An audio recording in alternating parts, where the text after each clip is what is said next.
কিন্তু চৰকাৰৰ তৰফৰ পৰা ডেডলাইন বান্ধি দিয়া হৈছে। প্ৰধানমন্ত্ৰী আৱাস যোজনাৰ বিনামূলীয়া ঘৰৰ বাবে যদি আপুনি আবেদন কৰিছে, তেতিয়াহ'লে এই খবৰ আপোনাৰ বাবে আৰু শীঘ্ৰে আপুনি আবেদন কৰক, কিয়নো ডিচেম্বৰ মাহৰ ভিতৰতে এই বিনামূলীয়া ঘৰ লাভ কৰিবলৈ সক্ষম হ'ব আৰু এই কথা চৰকাৰৰ তৰফৰ পৰা কিছু সময়ৰ আগতে প্ৰকাশ কৰা হৈছিল। বিগ ব্ৰেকিং জনাইছো, ডাঙৰ খবৰ। প্ৰধানমন্ত্ৰী আৱাস যোজনাক লৈ চৰকাৰৰ বৃহৎ ঘোষণা। বিনামূলীয়া ঘৰক লৈ এই মুহূৰ্তত বৃহৎ ঘোষণা কৰিছে।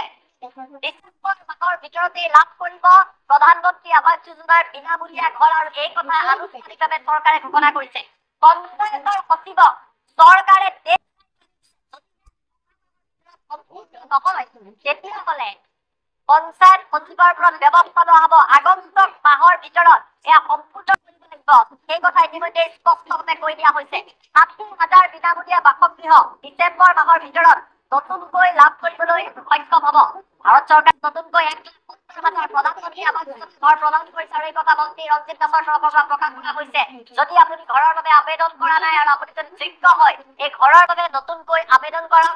ৰঞ্জিত দাসৰ তৰফৰ পৰা কিছু সময়ৰ আগতে ডাঙৰ ঘোষণা কৰা হৈছে। যিসকলে প্ৰধানমন্ত্ৰী আৱাস যোজনাৰ ঘৰ লাভ কৰিবলৈ সক্ষম হোৱা নাই বা এতিয়ালৈকে পোৱা নাই, তেওঁলোকৰ বাবে ডাঙৰ খবৰ। ডেডলাইন আহি গৈছে, মাত্ৰ এটা মাহ। এয়া নৱেম্বৰৰ 13 তাৰিখে আপুনি বাতৰি চাই আছে। নৱেম্বৰ মাহত চাই আছে, আগন্তুক মাহৰ ভিতৰতে ডিচেম্বৰ মাহৰ ভিতৰত ঘৰসমূহ সম্পূৰ্ণ হ'ব, অৰ্থাৎ আপুনি বিনামূলীয়া ঘৰ পাব। পঞ্চায়ত সচিবক চৰকাৰে ডেডলাইন বান্ধিছে। যদি আগন্তুক মাহৰ ভিতৰত ঘৰ সম্পূৰ্ণ নহয়, কঠোৰ ব্যৱস্থা লোৱা হ'ব। এয়া চৰকাৰৰ তৰফৰ পৰা কিছু সময়ৰ আগতে প্ৰকাশ কৰা হৈছে। 60,000 বিনামূলীয়া বাসগৃহ ডিচেম্বৰ মাহত লাভ কৰিব। পুনৰবাৰ নতুনকৈ 1,70,000 ঘৰ অসমত দিয়া হৈছে। গতিকে আপুনি আবেদন কৰক যদি এতিয়ালৈকে কৰা নাই, আৰু যিসকলে আবেদন কৰিছে সেইসকলে এই ঘৰসমূহ লাভ কৰিবলৈ সক্ষম হ'ব। এটা বৃহৎ ঘোষণা আহিছে। বহু লোকে ঘৰ লাভ কৰা নাই, বহু লোকে বিভিন্ন সময়ত দুৰ্নীতিৰ কথা কয়, ঘৰ লাভ নকৰে, কিন্তু ডিচেম্বৰত 60,000 বিনামূলীয়া ঘৰ আৰু তাৰ পাছত 1,70,000 ঘৰ। আমাৰ লগত এক্সক্লুচিভ মন্তব্য আহি পৰিছে। মন্তব্য আপোনালোকক দেখুৱাই লোৱাৰ চেষ্টা কৰিছো। সমগ্ৰ অসমৰ প্ৰতিখন জিলাতে আৰু প্ৰতি বছৰে এবাৰকৈ মই পৰ্যালোচনা কৰোঁ। বিশেষকৈ মোৰ বিভাগৰ প্ৰধানমন্ত্ৰী আৱাস যোজনা হওক বা MGNREGA হওক বা পিপি ফাইনেন্স হওক বা ASLM হওক বা ষ্টুডেণ্ট চিভিল চাপ্লাই হওক, আৰু সেইটো আধাৰত মই আজি আমাৰ এই দুটা ডিপাৰ্টমেণ্টৰ বিভিন্ন আঁচনিসমূহ মই পৰ্যালোচনা কৰিলোঁ।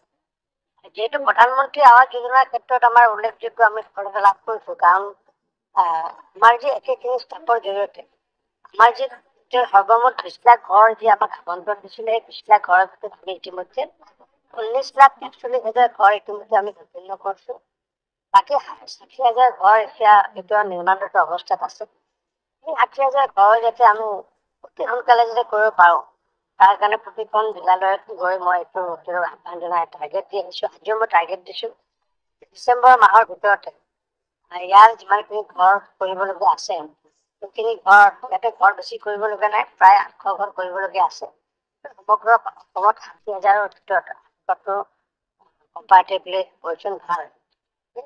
যাতে আমি ডিচেম্বৰ মাহত কৰিব পাৰোঁ, তাৰ কাৰণে এওঁলোকক বিভিন্ন ধৰণৰ মই অংক কোৱা বুলি ক'ব লাগিব, কাৰণ প্ৰতিদিনে কিমানটাকৈ কৰিব লাগিব সেই সন্দৰ্ভত মই বিতংকৈ বুজাই দিছোঁ। অন্যথা এইটোও কৈছোঁ যে ডিচেম্বৰ মাহৰ ভিতৰত যদি আমাৰ ইয়াতে আবণ্টিত সৰ্বমুঠ ঘৰ কিমান আছিলে, আবণ্টিত ঘৰ প্ৰায় 21,000 আবণ্টিত ঘৰ যদি আমি ডিচেম্বৰত সম্পূৰ্ণ কৰিব নোৱাৰোঁ, তেতিয়াহ'লে পঞ্চায়তৰ সচিবসকলক ইয়াৰ পৰা বদলীকৰণ কৰা হ'ব বুলি মই জনাইছোঁ। তেওঁলোকে মানি লৈছে, তেওঁলোকে 2 মাহৰ ভিতৰত 1.5 মাহৰ ভিতৰত কৰি দিম বুলি কৈছে, আৰু মই ভাবোঁ এই 800 ঘৰ 1.5 মাহৰ ভিতৰত কৰিব পাৰিব। সমগ্ৰ অসমৰ লগতে মাজুলীৰ পাৰফৰ্মেঞ্চ প্ৰধানমন্ত্ৰী আৱাস যোজনাৰ ক্ষেত্ৰত সমগ্ৰ ভাৰতবৰ্ষৰ ভিতৰতে উল্লেখযোগ্য স্থানত আছে। 3.5 বছৰত আমি প্ৰায় 15,40,000 ঘৰ নিৰ্মাণ কৰাটো ভাৰতবৰ্ষৰ ভিতৰতে আমাৰ অসমীয়া এটা উল্লেখযোগ্য বৰঙণি আগবঢ়াইছে।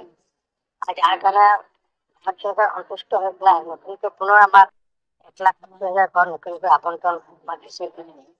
সেইটোৰ ভিতৰতো প্ৰায় 3,000 ঘৰ আমাৰ মাটি